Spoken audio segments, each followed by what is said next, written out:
ছোটবেলা থেকেই আমার যেহেতু বাবা দাদা বিএনপি করে আসছে এবং আমরা বিএনপির আদর্শেই বড় হওয়া, সেই ক্ষেত্রে আজকে বিএনপিতে যোগদান করা। জিয়াউর রহমান আদর্শে বিশ্বাস করি এবং তারেক রহমান বিএনপির চেয়ারপারসন তারেক রহমান তিনি দেশে আসার পরে তার কর্মকাণ্ড দেখে আমাদের মনে হয়েছে যে বাংলাদেশ জাতীয়তাবাদী দলে ছাত্র দলে যদি আমরা যোগদান করি তাহলে আমরা দেশের জন্য কিছু করতে পারবো, তরুণ প্রজন্মের জন্য কিছু করতে পারবো, বাংলাদেশের জন্য কিছু করতে পারবো। আমরা ছোটকাল থেকেই রাজনীতি দেখে আসছি। বিএনপি একটা গণতান্ত্রিক দল, তারা গণতন্ত্রকে রক্ষা করার জন্য বিভিন্ন সংগ্রাম করেছে এবং আমাদের বাংলাদেশ যত উন্নয়ন মোটামুটি বিএনপি এবং খালেদা জিয়ার হাত ধরেই এই বাংলাদেশ হয়েছে। আনুমানিক 2 শতাধিক ঊর্ধ্বে আজকে জেলা ছাত্র দলে যোগদান করেছেন।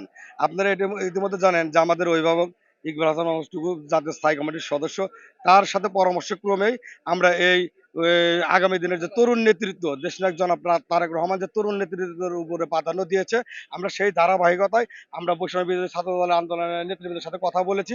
তারা আমাদের ডাকে সাড়া দিয়েছে। তারা বলেছে অবশ্যই জেলা ছাত্র দলের পক্ষ থেকে আমরা নির্বাচনের যে কাজকামগুলো রয়েছে এবং ছাত্র দলের যে ক্রাইটেরিয়াগুলো রয়েছে, যে নিয়ম শৃঙ্খলাগুলো রয়েছে, সেগুলো মেনে নিয়ে ইনশাল্লাহ আমরা এই আজকে নির্বাচনের যে প্রচার, এখান থেকে ইনশাল্লাহ ছাত্র দলের কাজকামে আমরা সম্পৃক্ত হব এবং শুরু করব।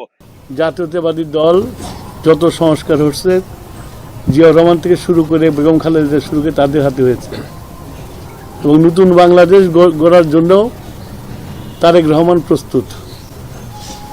সেই জন্য উনি 31 দফা দিয়েছেন এবং একটা কল্যাণকর রাষ্ট্রের জন্য উনি কতগুলো প্রকল্পের কথা বলেছেন, তোমরা এত জানো নিশ্চয়ই। তো আমি আমার পক্ষ থেকে, আমার দলের পক্ষ থেকে তোমাদেরকে ওয়েলকাম করি।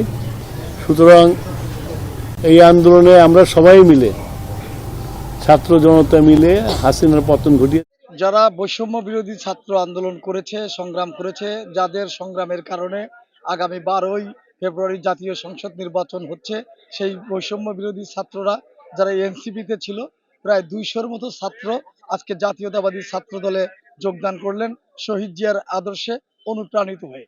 আমরা তাদেরকে নির্দেশনা দিয়েছি যে সকল শিক্ষা প্রতিষ্ঠানের যে অরাজকতা, অনিয়ম, দুর্নীতি, এগুলা দূর করার জন্য তারা ভূমিকা রাখবে এবং শিক্ষা প্রতিষ্ঠানগুলিতে অর্গানাইজ করবে যাতে ছাত্রছাত্রীরা শহীদ জিয়ার আদর্শে অনুপ্রাণিত হয়।